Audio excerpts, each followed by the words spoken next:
అండి ఈరోజైతే chicken fry చేస్తున్నానండి. నీరంతా పోతుంది శుభ్రంగా. కొంచెం చాజీరా, కొంచెం జీలకర్ర, కొంచెం ఇలాచి, కొన్ని మధ్య పోస్తున్నామండి.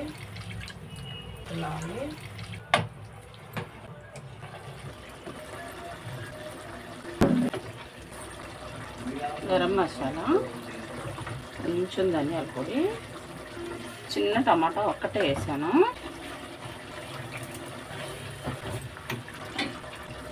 ఎప్పుడు చికెనే వండుతుంది ఏందనుకుంటున్నారా? ఏం చేస్తామండి, మరి వాళ్ళు చికెనే తెచ్చుకుంటున్నారు ఇంట్లో. చూసారు కండి చికెన్ ఫ్రై ఎంత బాగా తయారైందో.